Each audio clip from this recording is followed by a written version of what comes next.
Brother, I'm going, wanna wow Hulk Hogan. If I like get some moment, I'll make sure it's an explosion. Cause lately I've been seeing stars, trying to kick out of this joke cord. But it's no holds barred, middle fingers like I'm Stone Cold. What is up, everybody? It is your boy. It's me. It's WETOODEEP. We're gonna work on that to where we get it across the screen the right way. But you know, I'm a little slow on that. Anyway, we'll get it right. We'll get it right the next time. Welcome to the Slapping Me Wrestling Podcast. Of course, it's me, your host, WETOODEEP. If you're listening on podcast networks, Spotify, Apple, Google, I think it's on iHeartRadio and a bunch of other places. Well, thank you again for listening there. Leave us a comment, a review, a rating, whatever the system is there. Follow, subscribe, again, whatever the system. Turn on the notifications. That way you get an alert anytime an episode is posted. If you're watching this on YouTube, I do also appreciate that as well. Same thing, like, share, subscribe, tell a friend, tell a family member, have them watch, tell them they won't regret it. We got some good content to go in here, and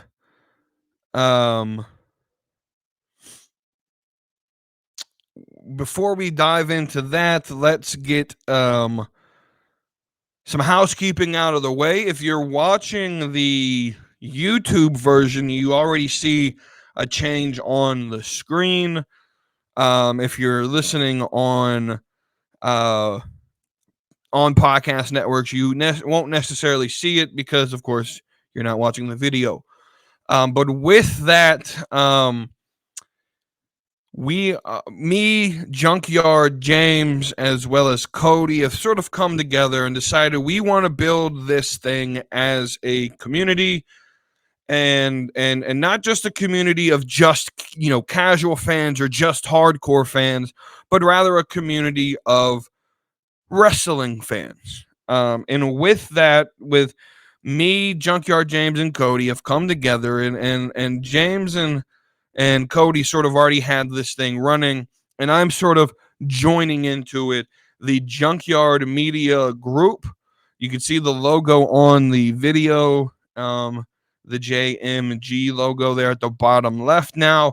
That will be here. That will sort of be the branding. For that, we'll remove the until I could figure out a new software that I don't know. I'll figure something out. I know Junkyard James is using something new where you can have multiple logos on the screen. I'm going to have to figure something out where I can get all the logos on the screen. We'll figure something out. But that will be now sort of part of the show. With that, also part of the Junkyard Media Group will be, of course, Junkyard James and Cody's show, Beyond the Junkyard, which airs live on the Junkyard Media Group YouTube page every Thursday night at 9 p.m. Eastern Time. And then, of course, we'll go up on audio platforms after it is recorded. Again, that is Thursday at 9 p.m. Eastern Time to check out Beyond the Junkyard with Junkyard James and Cody. Part of the sort of, I guess, agreement that we've come to is I will be on their show once a month, as needed, and then they will sort of join periodically on this show starting in the new year.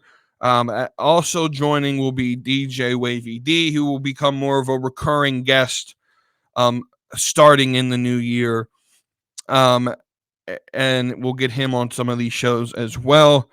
Which leads me to the last announcement, which is sort of the schedule to finish out 2023. We'll have this episode I'm doing an episode on Wednesday for NXT deadline predictions. That will happen on Wednesday. And then we'll have the review show on Saturday. And then the last episode of the year will be next Tuesday, would be the best of 2023, which will have me, of course, DJ Wavy D, Junkyard James, and Cody all planned to be there. We'll see how life goes and see if all four of us can actually get on. And we will go through our best of 2023. I've already given them all the categories. Should be a fun episode, to say the least. With that, though, let's dive right on in to this episode and some of the stuff that I have planned to talk about here. So the first thing I want to talk about is I was in a discussion over the weekend, and it was over what I guess John Moxley was asked a question about, CM Punk, and his response was, they do entertainment, we do wrestling. It's essentially sort of me summarizing his response. And that didn't sit well with some people. And I don't understand why not. Because I thought that was sort of the understanding that WWE does entertainment, and that's how they see themselves. And then NXT, or excuse me, not NXT, AEW. AEW does, what we would consider pro wrestling, right? And this is how Vince McMahon has seen his company really forever. I mean, I remember, watching, I think it was the Monday Night Wars documentary, as well as other places as well, where the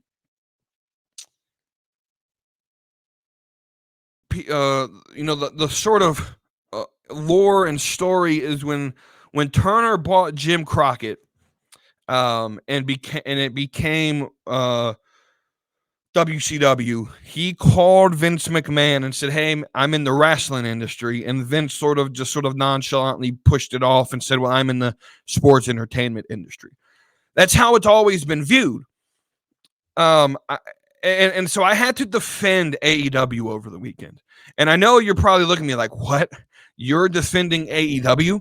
Yes, because I think we have to judge them fairly. What I don't think is fair is to be like, well, Moxley can't say. Vince McMahon can make that distinction. John Moxley can make the distinction. If you're going to be mad at the distinction, be mad at Vince McMahon. Because let's understand, what AEW is doing is, in its very nature, what the pro wrestling industry has been really since its foundation, really since its founding and its initiation as a entertainment source, has been what AEW is doing, and WWE has really been the one that really is doing everything different. And so we can't get mad when they consider themselves pro wrestling, because what they're doing is the pure definition of pro wrestling. Vince McMahon didn't have to. Vince McMahon just thought wrestling was a dirty word. And so he wanted to call it sports entertainment. He wanted to make it sound bigger than it actually was. And now I'm not going to deny that McMahon didn't change the industry. I thoroughly believe he's the most important person in the history of the business. That without Vince McMahon and without WWE, the industry, I'm not going to say would be dead, but it would be very, very, very different. And so I don't understand the frustration with Moxley's answer here. I actually think Moxley is correct. I really do. I really think Moxley is correct in this. There's a very distinct difference in the product. AEW sees itself as a glorified indie show, and I don't think that's necessarily bad. But what I feel is that there's a lot of, more so casuals than hardcores, but a lot of fans who don't go to indie shows, who have never been there, and so they don't understand what AEW actually is. Do they have storylines? Absolutely. They do have storylines, but that doesn't necessarily make it the same as WWE. Because WWE the entire show is story, whereas AEW is more match based, and they run storylines, but it runs through the in-ring product, not necessarily the promos, right? And that is pro wrestling. That is indies. That's how it's mostly always been. You have your promo guys, but you have a lot of things that happen in the ring. The match is sort of the centerfold of the show itself. And again, I think we should support indie wrestling. I really do. Prior to the pandemic, I went to 2 years straight, every single month, 13 shows a year for our local indie show. Had a grand time. Casual fans, listen to me. Go out and watch an independent wrestling show. Go find an indie company near you or that runs shows near you and just go. You'll have a wonderful time. It is a very, very good environment for the most part. I'm not going to say every promotion runs, well, but and you will have to understand you're going to be dealing with a lot more hardcore fan base. But a lot of these shows, especially the ones that I went to, at least from my experience, indie shows are fantastic. When you sit there and you just watch it for the entertainment and not trying to compare it to what it's not. And so that's what I think we need to do with AEW. We can't judge AEW through WWE's lenses because the product's not the same. You have to judge it for what it is, not for what it's not. So you can't judge AEW for what we would judge WWE for because they're separate. You have to judge WWE through the WWE lens and judge AEW through the AEW lens. Right? And so that's basically all I got to say about this. I don't really think I can go on much longer about this topic. It just sort of, I don't know. It caught me off guard that I actually was in a place of having to defend AEW because I don't understand what Moxley said that was wrong. The business is entertainment, absolutely. But Vince McMahon was the one that sort of separated pro wrestling from sports entertainment. The industry, AEW, if we're honest, AEW is pure pro wrestling. It historically is what pro wrestling has always been. Outside of maybe some of the gimmicks with the kicks and the flips and the super acrobats that may not necessarily always have existed, at least in American pro wrestling. But AEW is a sort of a gathering of all the world styles in one place, doing what wrestling has historically been known for. WWE is really the one that really is the one that's different than the rest of the industry. So we'll move forward on the show with DJ Wavy D. I didn't really talk about CM Punk as much and give my opinion. And we talked about it, but I didn't necessarily give like a personal opinion. So that's where this show right here is where it's going to happen. So CM Punk's back. And I preface this again saying, I never once said that I can recall that CM Punk would not come back to WWE.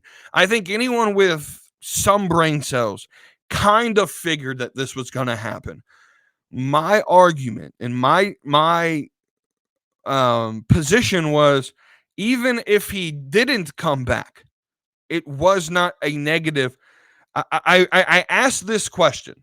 If CM Punk's music did not play and they just turn the cameras off the way Survivor Series ended with Randy Orton's return and that team winning the match, would you have been disappointed?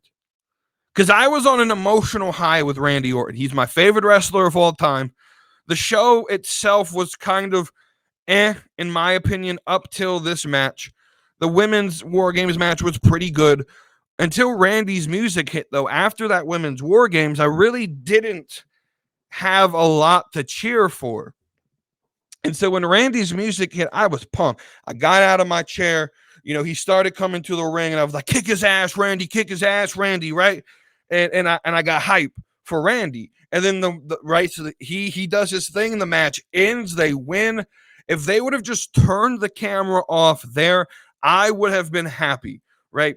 And so it's sort of like I had my cake right there, right? And the cake was looking good, and the show would have turned off, and what they fed me in terms of my cake was happy, would have made me satisfied, right? I was satisfied, and then they came on top though with the CM Punk and put some whipped cream on top, and added it a little bit more to it, a little bit extra, made it a little bit more fancier, right? CM Punk didn't make the ending any better to me in terms of like, or it didn't make me satisfied. Not having him would not have disappointed me. Having him though made it better, right? Having him though made the ending better, but if he didn't show up, it wouldn't have made it worse. And so I feel like I'm justified in my saying that CM Punk's not necessary to the show. They already were selling out arenas. They already have the show basically sold out until they added the new seats. The merch is fine. It's not a necessary need to have CM Punk, but we have him. So now that's not the argument. But that was my argument. But now that we have him, here's my question. And it's the same question I've been asking for about a month now. We get Rollins. We obviously know they're going to give him Reigns at some point. But what else are we going to get with CM Punk? Because I don't really know if anything else is really necessary. There's a lot of dream matches like guest people could create. But is Shinsuke versus Punk really something y'all want to see? Is like the only other thing that I could think of other than Rollins and Reigns is that's the thing. I don't really know anything. Those are the only two matches that I could really think of that we can get with CM Punk that would really make any difference to me. The only other thing I would do is what I've been saying that we should do with him, and that's put him on NXT. And to build a faction that takes over the main roster leading into Survivor Series next year. And so I really, you get Punk, Rollins maybe at Royal Rumble, maybe Reigns sometimes in the summer, and then maybe have him go to NXT. And as we're leading in after SummerSlam, we have like 2 or 3 shows before Survivor Series, have him build have him go into an NXT and have him build a faction to maybe make it a 3-way NXT Raw SmackDown Survivor Series like takeover type show. And yeah, I'm all for that. And I'm sure, that'll be a pretty good first year for CM Punk, in my opinion. But my question is what else is Punk going to do other than Rollins and Reigns? That's my question. But the bigger thing that I want to talk about is there's a certain person who throughout the summer, throughout the fall, as we headed into winter, everyone was telling me, WETOODEEP, you got to get on the hype train. This man's the next big thing. He's going to be the one to get his WrestleMania moment. And that man's LA Knight. And I was saying throughout the summer, throughout the fall, heading into winter, I'm not going to hop onto it. They seem like they want to build off of them, but I'm not going to build this hype. I'm not going to get hype. I'm not going to jump on the hype train because I don't think it's going to last all that long. And lo and behold, I have a question. Is LA Knight lost in the shuffle? And I have an answer. And that answer is yeah, he's lost in the shuffle. What more is LA Knight going to do that he got the opportunity against Reigns? Unless you move him to Raw and put him against Rollins, which I don't see you doing. CM Punk and Randy Orton has overshadowed him. And this is what I said was going to happen. This is literally the definition of flavor of the month. I told y'all this would happen. I told you LA Knight would get pushed back into the mid-card when talent shows up on the show. And it's not a negative towards LA Knight. He's just not main event guy. He's going to sell the merch because people like the catchphrase. But guess what? That doesn't mean you automatically get a main event opportunity. He had his shot against Reigns, and Reigns, I get it. It's storyline. Reigns beat him in that, but did he outdraw Roman there? Did people care about him because he was LA Knight, or did they care about him because he was going against Roman Reigns? LA Knight's lost in the shuffle. He's been relegated back to the mid card. And I told you this was going to happen. I told everybody, don't get on the hype train. This will be another Kofi Kingston, where they get an opportunity, and then several months later down the line, when actual talent come back, when Brock Lesnar comes back, Kofi gets over and his run's done, right? He gets beat. Well, Randy Orton's back and Punk is back, and there's already a stacked main roster, main event scene right now. And so LA Knight not able to really swim up there. He goes back to where he's comfortable. And I think it's where he belongs. And that's the mid card. He's a fantastic talent. He's great on the mic. He's great selling merch. He does all of that and he's fine with it. But he's not a main event player. And he's not the future of the company. You'd be foolish to build around him. I get it. He still has probably 10 years left in him. But you have the future in Carmelo Hayes and Trick Williams and Braun Breaker, and you want to build around LA Knight? Come on, man. You're not going to do that. Just to be honest with yourself. You're just not going to do it. Right? So is LA Knight lost in the shuffle? Yeah. He's been regulated to Slim Jim commercials and backstage segments and promos and selling merch and the mid card. And that's not a bad place to be. Him versus Logan Paul at WrestleMania will be a banger of a match. I'm pretty certain that's what we're going to get. It will be a banger of a match. But until then, what's he going to do? He's probably going to be in the Royal Rumble. Well, he'll probably lose. Right? And so, what else is there for LA Knight really to do? I feel like they've done everything that he could do instead of just giving him that U.S. title, which is why I said give him the U.S. title first. Let him win it. And then give him a run with it. And see what the reaction is with him as U.S. champion. Right?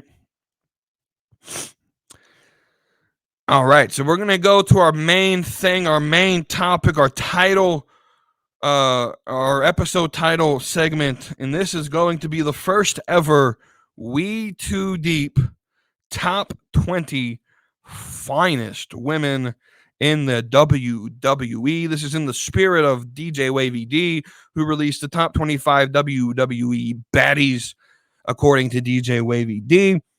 He did 25.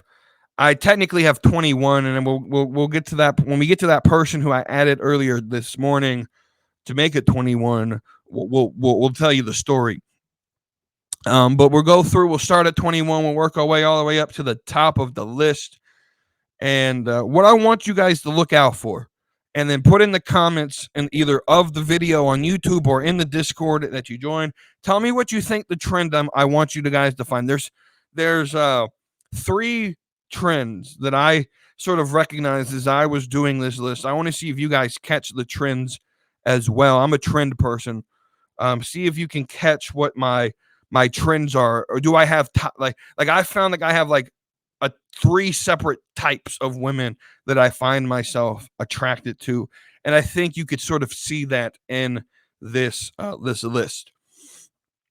All right, so let's start at the bottom with 21. So I want to be up front. This is Raw, SmackDown, and NXT. DJ Wavy D's list is only main roster. I did include NXT because that's what I'm more familiar with. So yeah, so we'll go with that. So 21, number 21 on this list is our NXT Women's Champion, Lyra Valkyria. about a year ago, she debuted on NXT and really didn't have a care in the world about her. But over the last year, she's got herself over with me. She's, around this part of the list, this is really like the you're cute type part of the list. And you're cute, you're attractive, but not necessarily drop dead gorgeous, right? And so, moving on, number 20 on the list is Sol Ruka, which probably surprised people that she's so low because over this year I sort of was like fangirling over her, fanboying, whatever the hell, whatever it is, but yeah, she's sort of low on the list. She's a little bit lower. I don't feel like she, when I think critically about this list and not just put something together, I have to put her a little bit lower on the list. Like I said, it's you're cute, you're attractive. There's things about you. I don't want to really give a lot of depth into why she made the list because then I will give away one of the trends that I want you guys to find. But she, she's in that like you're not drop dead gorgeous, like I'd risk it all for you category yet, but she is up there. I am definitely attracted to her. Next on the list, number 19, newcomer to NXT, and that is Carmen Petrovic. Yeah, she probably my favorite on NXT right now. I'm being honest, like newcomer. She won the breakout tournament to me. Yeah, without a doubt, she won it to me. And I know the winner of that, Lola Vice, she's not on this list. And that's actually, surprising to some, but I don't necessarily think she's all that attractive. I think that she gets a lot of hype because of how she's thick, which is fine, but thick is not attractive. Thick is attractive to me, but you got to have more than just being thick to be attractive, right? And so like Lola Vice isn't on this list, which is crazy to some people, I know. Like I ain't got Roxanne Perez on here. Roxanne Perez to me like would be like 20, 22, 23, right? On this list. She's cute and she just doesn't necessarily, when you got to limit yourself to 20, 21, you can't put everyone on this list, right? And I do want to just say, like, this isn't me trying to be like objectifying to women. I personally think all women are gorgeous in some way, shape, or form. And personally, this is, I respect everyone on this list, everyone off the list for mastering the craft that they do. Definitely, this is more of just, just a little bit of fun. I know in today's culture, doing a list like this, it's like, oh, here's the men objectifying the women again. No, man, y'all are worth a lot more than what you look. But when we're judging looks and when we're putting in, the finest women, yeah, the qualification is literally, are you attractive? And so I don't want people to come off and be like, oh, he's objectifying women. It's more of I respect you and your craft. And now I'm going to say, okay, yeah, when I look at, the women's wrestling roster and we look at who is attractive, there's a lot of, there's pretty much everyone in WWE is attractive to me, right? Who's my top 20, right? So again, it's not necessarily objectification. I just want to go ahead and sort of put that out there, right? So moving on up the list, number 18 is Fallon Henley. And this is solely a gimmick thing. And it's not that I only find her attractive because of her gimmick. It's when she worked AEW Dark a couple of times before she came over to NXT. And she, I didn't know who she was, didn't necessarily care, but they gave her this sort of like redneck cowgirl gimmick, and it completely changed the way I looked at her. Because I live in the South. Redneck women just have a special place in my heart in terms of attractiveness. And Fallon Henley plays this role perfectly. Like we're starting to get closer to that drop dead, I'll risk everything category. We'll move on up. Number 17 is Cora Jade. Surprisingly low, I think. For most people, I think, would have Cora Jade a little bit high, but again, in the same asset, in the same mindset as Lola Vice sort of getting knocked down. Cora Jade got knocked down because I think people only find her attractive because of the boob job, and I thought she was attractive before then. And I feel like, so personally to me, I'm an ass guy. All day, will never change. I am an ass guy. To me, if it's bigger than a handful, if it's more than a handful, it's too much titty. That's my philosophy. So if there's more titty than what can fit in my hand, it's too much titty. And again, if Cora Jade did this to make herself feel good, or whether it is for career advancement, it doesn't bother me. All I'm saying is I don't necessarily find her more attractive because she got the boob job, right? And so she is lower on the list, but she definitely is attractive. 16 is Maxine Dupree. Not much really to say there, other than I just want to talk about her career advancement in terms of, like, everyone always says Vince doesn't know how to bring people up, and always sort of like when he calls people up, they don't go anywhere, and right. But where was Maxine in NXT? She was a manager named Sophia Cromwell, and no one gave two shits about her. She gets called up, and the Maximum Male models didn't really necessarily work, but Triple H definitely fixed it and made something out of it. And Maxine Dupree is solid now, man. She's a big mainstay. I love Alpha Academy and everything they're doing. And so Maxine Dupree, she has some stake now. Like people care about her, right? Number 15 on this list, we end. Maxine's the first main roster person. But next is Alexa Bliss at number 15. She's just 5 foot of crazy. And I don't know if y'all will pick up on this trend because it's not very evident, but I love short girls. Short to me is anything under average. So average women height is 5'4". So anything below average and everything above average, I'm attracted to. I don't want average. I don't want boring. I'm not saying you're boring. It's more of a joke there, but like 5 foot, that's attractive as hell to me. And it's like, oh, and they all tend to be crazy as shit. And so, like, you're crazy, you're cute, you're fun size. What else more do I need? Alexa Bliss, attractive as hell. Number 14 on this list is Chelsea Green. And I know if I messed that up, but it is what it is. Chelsea, she's one of those where, like, I didn't know where I would put her, but when I first had this idea of doing this, she was one of the first ones that I thought of being on this list, because she's attractive as hell. And I didn't know where she would end up. I knew she wasn't like top 10, but she definitely was one of the first people I thought of as she's got to be on this list somewhere, right? Number 13 is Liv Morgan. And not really much to say about Liv. It's kind of the same about Alexa. I think Liv's a little bit taller than Alexa, but yeah, it's a little crazy. It's the crazy in Liv Morgan that I'm more so attracted to than anything else.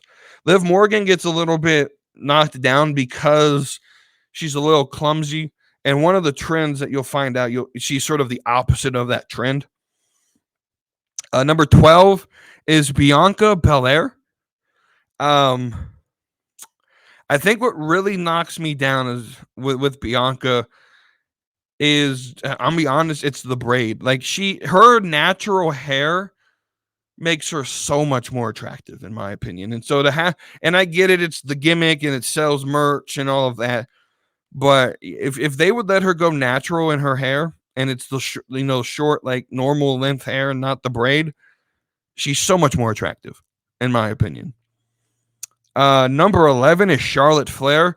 And this is actually very weird to have her on this list for me, because if you would have asked me 2, 3, 4, or 5 years ago, she would be like number 100. Like I wouldn't even consider her attractive, because I had the unpleasurable honor of stumbling upon her leaked pictures, and y'all don't look them up. Please don't. Save yourself the horror.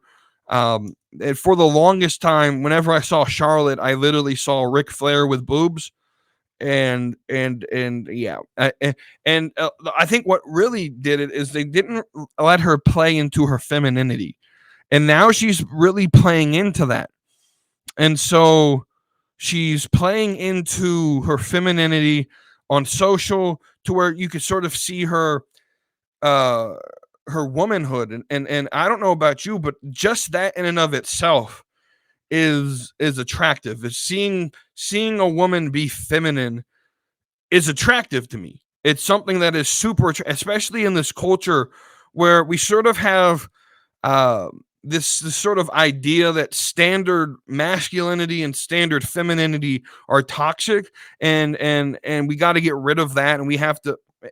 Femininity is attractive.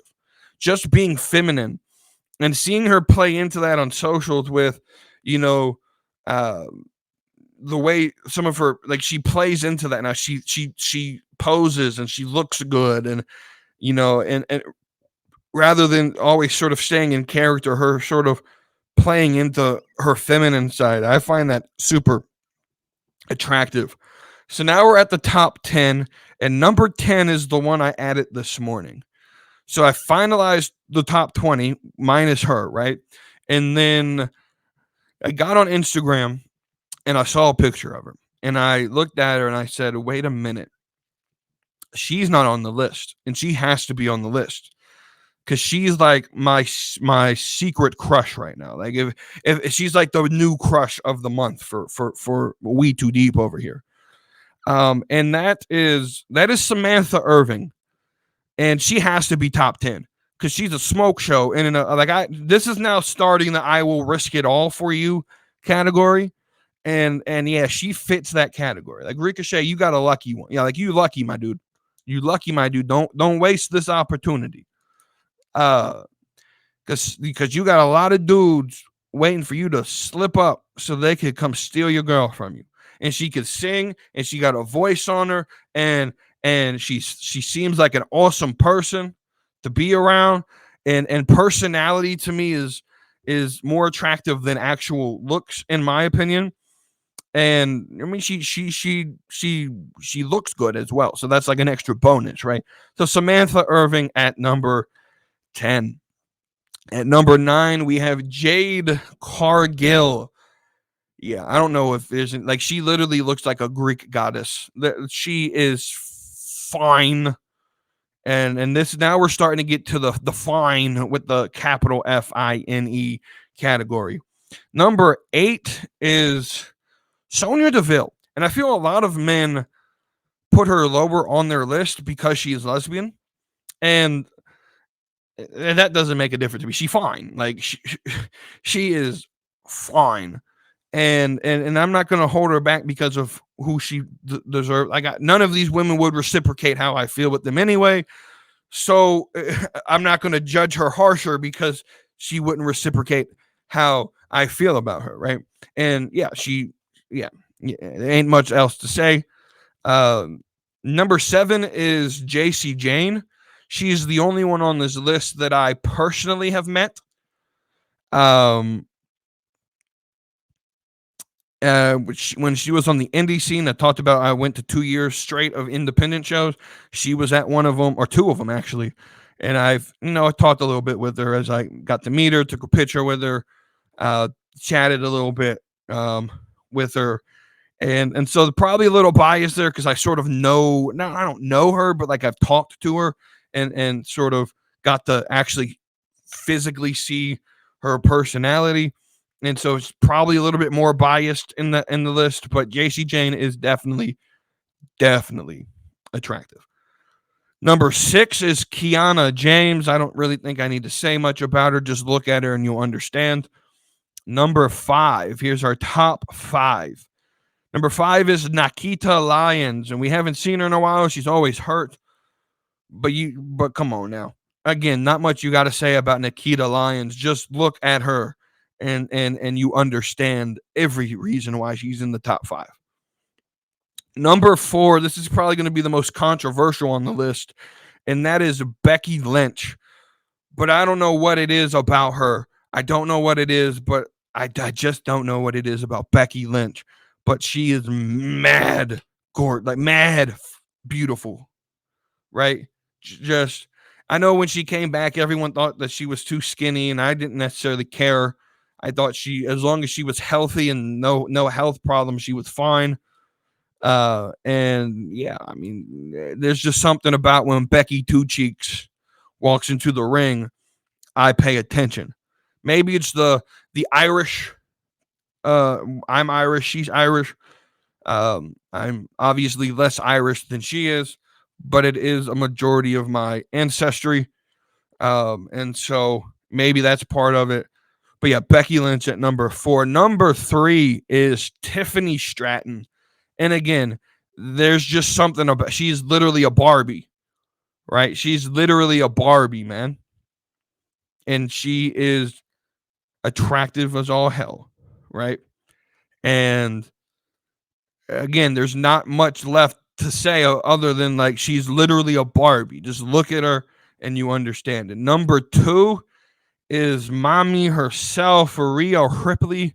This is definitely every guy has a goth fetish. I feel at this time, like we used to make, like I say this about anime, like we used to make fun of people who watched anime when I was in middle school and high school, and now it's like super popular and all the cool kids watch it.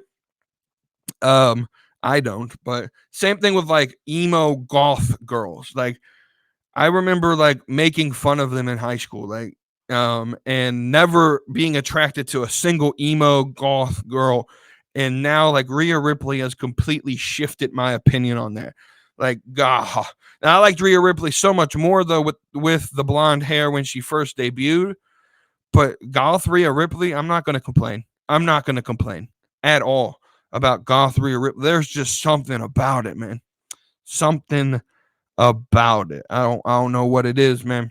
Y'all figure it out for me. And then number 1, probably going to surprise some people. Probably not. Dakota Kai, right? Dakota Kai is number 1. Just she's like, I'm not going to say she's perfect, but if there's anyone in WWE that I would risk it all for, like literally risk everything for, it's Dakota Kai. She does not look how old she is. She's like 35, 36. She doesn't look it. I would risk it all for Dakota Kai. Risk it all for her. I'm not even kidding. That may be a little bit too much, simping or whatever, but I would risk it all for Dakota Kai. She is, to me, what Asuka is to DJ Wavy D. She is my number 1 for certain. I will want to preface this, though. This is just a WWE list. She would be number 2 on an all women's wrestling list because number 1 would be Deonna Purrazzo. But y'all already knew that. Just because this is just an all WWE list, I still risk it all for Dakota Kai. I'm not even kidding.